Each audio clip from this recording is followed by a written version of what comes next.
आप जब प्रातः कालीन उठें तो पहले उठने का नियम लें कि सूर्योदय के 1 घंटा पहले हम उठेंगे। देखो हमारी प्रार्थना मानना। तो इस समय सूर्योदय कई बजे होता है? लगभग हाँ, 6 बजे, साढ़े छः छ, बजे कर दे। छः।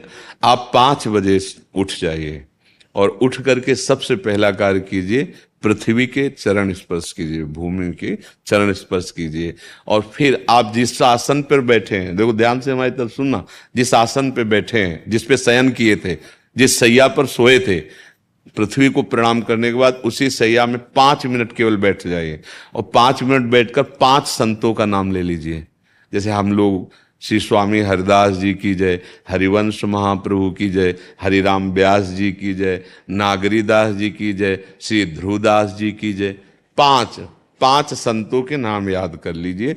इसके बाद नीचे उतरिए और पहले जो अपने माता पिता, अगर वो शयन कर रहे हैं तो कोई बात नहीं है, अगर वो शयन नहीं कर रहे हैं तो पहले जाकर माथा रखकर उनको प्रणाम कीजिए। इसके बाद आधा लीटर या 1.25 लीटर जितना आप जल पी सकते हैं, उस जल को आप हल्का सा गर्म करवाइए अपने माता पिता से, जो भी आपकी सेवा में हो, या अगर आप स्वयं कर सकते हो तो स्वयं हल्का सा।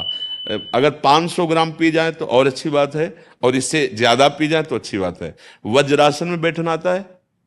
वज्रासन जानते हो आप लोग? देखो वज्रासन, वो देखो बैठ रहे हैं, ये दोनों पैरों को ऐसे करके इसमें इससे बैठकर जल पिया जाए।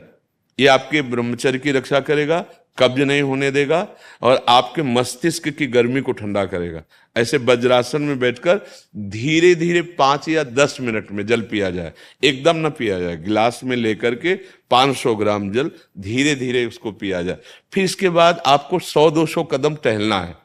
फिर इसके बाद आप शौच जाइए। शौच, अगर आपका पेट साफ हो जाता है, अगर नहीं साफ होता है, कोई ऐसी परेशानी लगती है, तो 1 चम्मच ईसबगोल की भूसी और छोटी हर का आधा चम्मच अगर रात्रि में दूध से या पानी से ले ले तो वो बार बार शौच नहीं लगाएगा, पर आपकी आंतें साफ हो जाएंगी।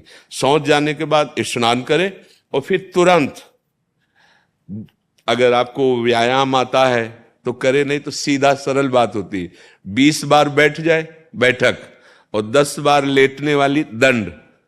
और इसके बाद जो अनुलोम विलोम, जो इससे खींचे इसे छोड़ दे, इससे खींचे इसे छोड़ दे। इसके बाद दोनों हाथ ऐसे करके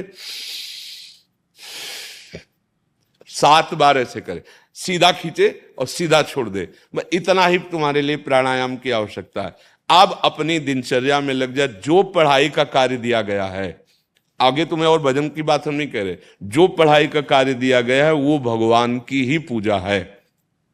आपकी दिनचर्या जो आपको अपने गुरुजी या टीचर जी को जाके प्रमाणित करनी है, कल जो पढ़ाई गई थी आज के लिए, वो आप सुबह सुबह उस समय व्यायाम के बाद, तो आप देखना आपकी स्मृति बहुत प्रवीण हो जाएगी।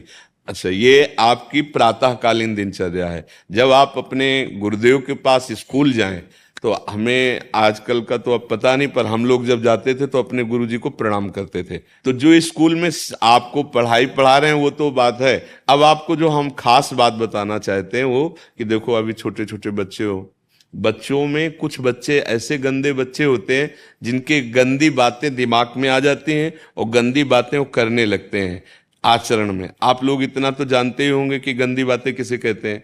आप लोगों के पास अगर मोबाइल है तो कभी गंदी बात देखना नहीं।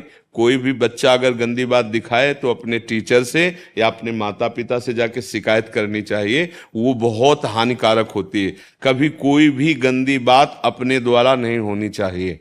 अभी आप नवीन जीवन धारण किए हुए हैं, आप भगवान की प्राप्ति, देश की भक्ति और बहुत अच्छे अच्छे पदों में जा सकते हैं। अच्छे पवित्र आचरण और पवित्र संस्कार। ब्रह्मचर्य के लिए गंदे बच्चों का संग त्याग करना, गंदी कोई ऐसी हरकत सिखावें या बात सिखावें तो उसको सुन करके छुपा नहीं लेना, तुरंत अपने टीचर से बताना या अपने माता पिता से बताना, और ऐसे बच्चे का कभी संग नहीं करना। और रात्रि के सोते समय ये जरूर ध्यान देने वाली विशेष बात है।